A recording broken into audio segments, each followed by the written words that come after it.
अस्सलामुअलैकुम। Inside blogs में खुशामदीद। दिफाई और जियोपॉलिटिकल तज्जियों के साथ मैं आपकी होस्ट इरा मोमिल। आज का व्लॉग सिर्फ एक तज्जिया नहीं बल्कि पाकिस्तानी शहरी के जज्बात पर मबनी एक कौमी मौक़िफ़ है। यूक्रेन के सदर ज़ेलेंस्की ने हालिया एक बयान में कहा कि पाकिस्तान, उज़्बेकिस्तान और अफ्रीकी ममालिक के लोग रूस के लिए लड़ रहे हैं। पाकिस्तान ने हमेशा यूक्रेन रूस जंग के मामले में गैर जानिबदारी बरती और बरतानिया के ज़रिए यूक्रेन को गोला बारूद भी दिया। पाकिस्तानी अवाम ने अतियात दिए, शहरी हलाकतों की मजम्मत की, अमन का पैगाम दिया। इसके बावजूद ज़ेलेंस्की की तरफ से ऐसा बयान क्यों दिया गया? क्या ये कोई बड़ी साजिश है? आए जायज़ा लेते हैं। सदर ट्रंप ने बारहा पाकिस्तान की तारीफ़ की है, जो कई ममालिक को बर्दाश्त नहीं हो रही। ये कोई ढकी छुपी बात नहीं कि इसराइल हमेशा अमेरिका को अपनी मर्ज़ी पर चलाने की कोशिश में रहता है, जिसमें वो ऐसे हरबे भी इस्तेमाल करता है और किसी हद तक कामयाब भी हो जाता है।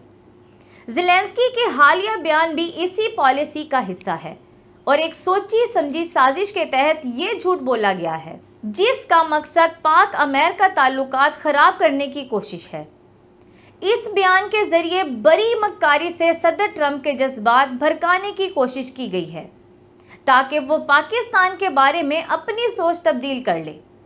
ज़ेलेंस्की पाकिस्तान पर इल्ज़ाम लगाकर इसराइल के मफादात का दिफा कर रहा है। आए ज़ेलेंस्की के झूठ को बेनकाब करते हैं। ज़ेलेंस्की ने बगैर किसी सबूत के एक सुना सुनाया बयान मीडिया पर पढ़ दिया है। आम तौर पर ऐसी मालूमात इस मुल्क से शेयर की जाती है। इस मुल्क के एम्बेसडर को तलब करके वजाहत मांगी जाती है और अपना एहतजाज रिकॉर्ड करवाया जाता है या डोजियर दिया जाता है, ना कि प्रेस कॉन्फ्रेंस। नाजरीन, अगर गहराई से जायज़ा लिया जाए तो यूरोप और अमेरिका के ताल्लुकात भी ज़ेलेंस्की की वजह से ख़राब हुए हैं। ज़ेलेंस्की सदर बनने से पहले एक अच्छा कॉमेडियन था और दिए गए स्क्रिप्ट के मुताबिक परफॉर्म करने का माहिर ज़रूर है, लेकिन हुकूमती मामला चलाना इसके बस की बात नहीं। इसीलिए वो मुबैना तौर पर आलमी ताकतों का मोहरा बनकर रह गया है।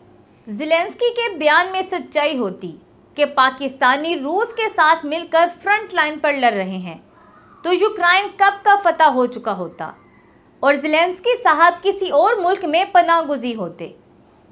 अल्हम्दुलिल्लाह, पाकिस्तान दुनिया की एक बड़ी कुव्वत बन चुका है। दिफाई माहिरीन अच्छी तरह जानते हैं कि पाकिस्तान का इत्तेहाद किसी भी जंग का पांसा पलट सकता है। अगर ज़ेलेंस्की को शक है तो पाकिस्तान को चैलेंज करके देख ले। ज़ेलेंस्की की मानते हुए अगर पाकिस्तान रूस के साथ इस जंग में शामिल हो जाता तो यकीनन दुनिया के 3-4 साल ज़ाया ना होते। हम पाकिस्तानी यूक्रेन के शहरियों के हलाकतों की मजम्मत करते हैं, लेकिन ये भी समझते हैं कि इनका ज़िम्मेदार ये कॉमेडियन है जिसको दूसरे ममालिक ने एक मोहरा के तौर पर इस्तेमाल किया। इनका मकसद रूस को कमज़ोर करना था, लेकिन कुर्बानी यूक्रेन को देना पड़ी। हमारी पाकिस्तानी हुक्काम से अपील है कि वो रूस के साथ कोऑपरेशन बढ़ा दें, लेकिन अमन के लिए।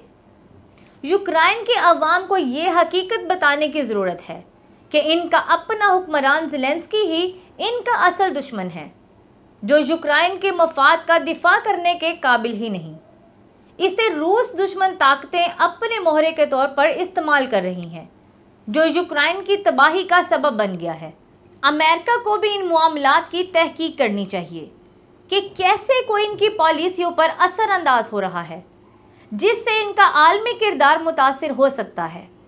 पाकिस्तान और अमेरिका को मिल बैठकर ऐसी साजिशों पर डिस्कस करना चाहिए। हमारा मुतालबा है कि ज़ेलेंस्की अपने झूठे बयान पर पाकिस्तान से माफ़ी मांगे, वरना पाकिस्तान यूक्रेन की हिमायत ख़त्म कर दे। दोस्तों, क्या आप समझते हैं कि ज़ेलेंस्की ने सिर्फ पाकिस्तान ही नहीं बल्कि अमेरिका को भी धोखा दिया? क्या इसराइल ज़ेलेंस्की को एक हथियार के तौर पर इस्तेमाल कर रहा है?